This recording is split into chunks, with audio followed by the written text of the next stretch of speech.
Buxoro viloyati Ichki ishlar boshqarmasi tezkor qidiruv xizmati xodimlari tomonidan olib borilgan tezkor qidiruv tadbirlari natijasida Buxoro shahrida yoshlardan iborat uyushgan jinoiy guruh faoliyatiga chek qo'yildi. Ijtimoiy tarmoqlardagi tortishuvlar va arzimagan kelishmovchiliklar ortidan kelib chiqqan navbatdagi bezorilik holati Buxoro shahrining Samarqand ko'chasida sodir bo'lgan. Ijtimoiy tarmoqlar orqali o'zaro gap talashib qolgan yoshlar masalani hal qilib olish maqsadida uchrashuv belgilashadi.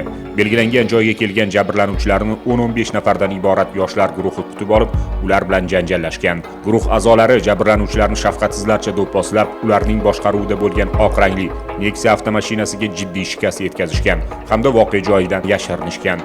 Janjal davomida ayrim gumonlanuvchilar o'zlari bilan olib kelgan kastet ko'rinishidagi sovuq quroldan foydalanib, jabrlanuvchilarga jarohat yetkazganligi ham aniqlandi.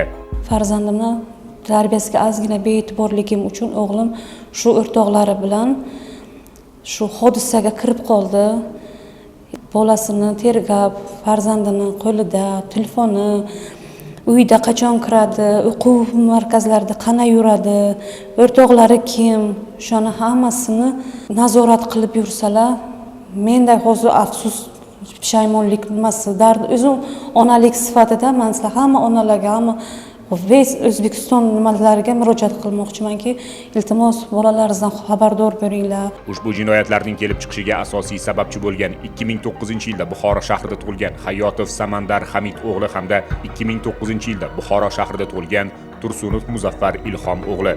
Xalqqa zarar yetkazdi, ko'chada, Labuzda, yana eski shahar turistlar o'tib ketdi, qo'rqib ketdi. Shunaqa narsalarga havas qilib ko'cha bo'lmoqchi edik o'zimizcha, lekin qilgan ishimdan pushaymonman, afsusdaman.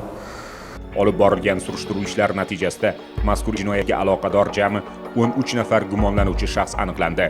Hozirda mazkur holatlar yuzasidan gumonlanuvchilarga nisbatan O'zbekiston Respublikasi Jinoyat kodeksining 277-moddasi 3-qismi A bandi bilan jinoyat ishi qo'zg'atilib, tergov harakatlari olib borilmoqda. Hurmatli fuqarolar, agar mazkur jinoiy guruh a'zolaridan jabr ko'rgan bo'lsangiz, 1102 qisqa raqamiga yoki 65 kodi bilan 220 1119 raqamiga qo'ng'iroq qilishingizni so'raymiz. Shaxsingiz sir saqlanishi kafolatlanadi.